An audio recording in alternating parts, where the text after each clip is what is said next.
Malaysia চীন সফরে দেশের মানুষের স্বার্থ রক্ষার চেষ্টা করেছি বললেন প্রধানমন্ত্রী। সবকিছুতেই বিরোধিতা, এই কালচার সমর্থন করি না, সংসদে বিরোধী দলীয় নেতা।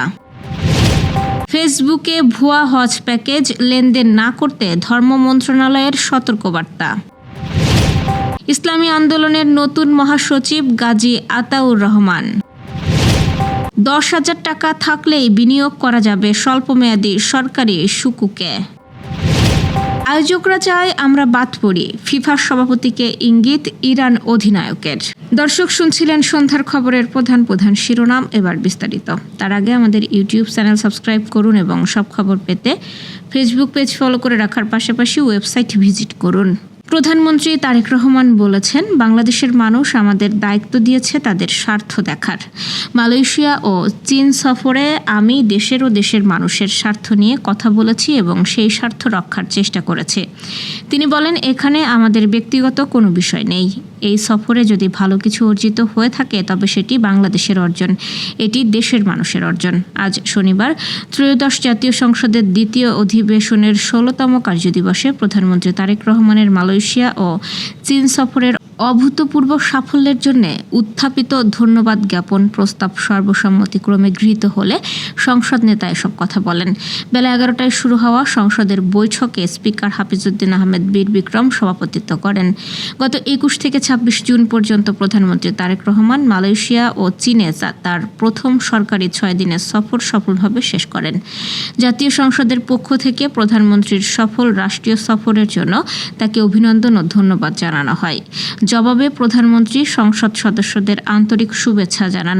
তারেক রহমান বলেন, যে কারণে সংসদের পক্ষ থেকে আমাকে ধন্যবাদ জানানো হয়েছে সেজন্য আমি সব সদস্যকে আন্তরিক ধন্যবাদ জানাই।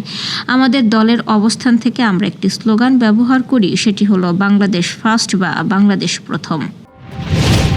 সবকিছুতেই বিরোধিতা, এই কালচার সমর্থন করেন না বলে মন্তব্য করেছেন বিরোধী দলীয় নেতা ও জামায়াত আমির ডাক্তার শফিকুর রহমান। জাতীয় সংসদে প্রধানমন্ত্রীর সাম্প্রতিক বিদেশ সফরের ওপর আনা ধন্যবাদ প্রস্তাবের আলোচনায় অংশ নিয়ে তিনি কথা বলেন। বিরোধী দলীয় নেতা বলেন, এখানে সরকারি দল সব ক্রেডিট নেবে আর বিরোধী দল সব কিছুতে শুধু বিরোধিতাই করবে। ব্যক্তিগত ও দলগতভাবে আমরা এই কালচার সমর্থন করি না। সরকারি দলকেও বিরোধী দলকে সম্মান করতে হবে, আর বিরোধী দলেরও দায়িত্ব থাকবে দেশ গঠনে তার জায়গা থেকে যথাযথ ভূমিকা রাখা। পররাষ্ট্রনীতির প্রসঙ্গে তিনি বলেন, আমাদের সম্পর্ক হবে পারস্পরিক সম্মান ও সমতার ভিত্তিতে। বাংলাদেশের স্বাধীন ফরেন পলিসিতে কেউ হস্তক্ষেপ করুক, এটা আমরা কখনো মেনে নেব না। সবার আগে দেশের স্বার্থ, কোনো চুক্তিই হোক বা যাই হোক তা হবে পারস্পরিক স্বার্থের ভিত্তিতে। স্বচ্ছতা ও জবাবদিহির স্বার্থের বিদেশের সঙ্গে সম্পাদিত সব মৌলিক চুক্তি সংসদে নিয়ে আসার দাবি জানিয়ে তিনি বলেন, সংসদকে বাইপাস করে যেন কিছুই না হয়, সবকিছু হোক সংসদের ভেতরে। ফেসবুক সহ বিভিন্ন সামাজিক যোগাযোগ মাধ্যমে অনুমোদিত হজ এজেন্সি, গ্রুপ ও কাফেলার আকর্ষণীয় হজ প্যাকেজের বিজ্ঞাপন দেখে আর্থিক লেনদেন না করার জন্য দেশবাসীকে সতর্ক করেছে ধর্ম বিষয়ক মন্ত্রণালয়। ধর্ম মন্ত্রণালয় বলছে, এসব প্রতিষ্ঠানের অনেকগুলোই সরকারি অনুমোদন নেই, তাই তাদের সঙ্গে অর্থ লেনদেন করলে প্রতারণার শিকার হওয়ার ঝুঁকি রয়েছে। ধর্ম বিষয়ক মন্ত্রণালয়ের জনসংযোগ কর্মকর্তা আবু বকর সিদ্দিক স্বাক্ষরিত এক বার্তায় এই সতর্কতা জারি করা হয়েছে। সতর্কবার্তায় বলা হয়, ফেসবুক ও অন্যান্য সামাজিক যোগাযোগ মাধ্যমে অনুমোদিত হজ এজেন্সি, গ্রুপ বা কাফেলার লোভনীয় হজ প্যাকেজে আকৃষ্ট হয়ে কোনো ধরনের আর্থিক লেনদেন না করার জন্য অনুরোধ করা হচ্ছে।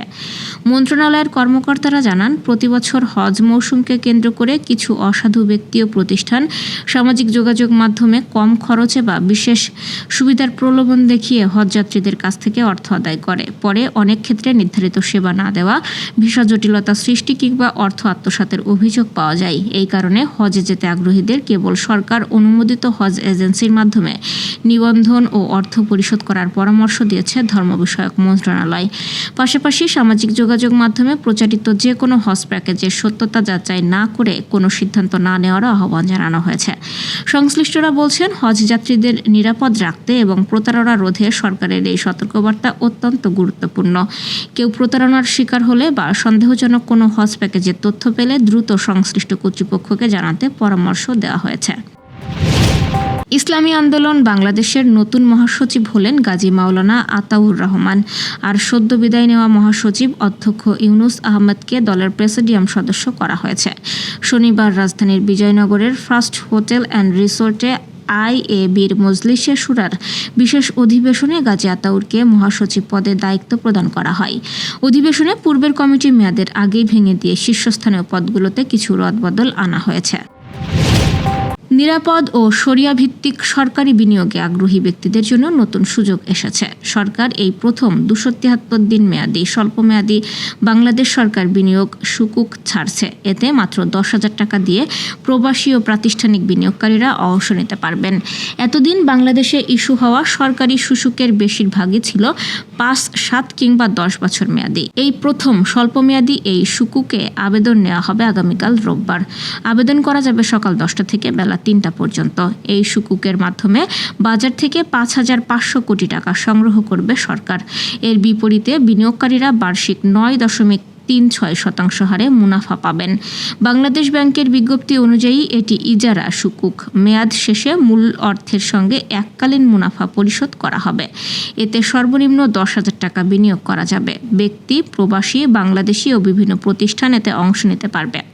বিনিয়োগকারীরা যে কোনো ব্যাংক বা আর্থিক প্রতিষ্ঠানে নিজেদের হিসাবের মাধ্যমে আবেদন করতে পারবেন।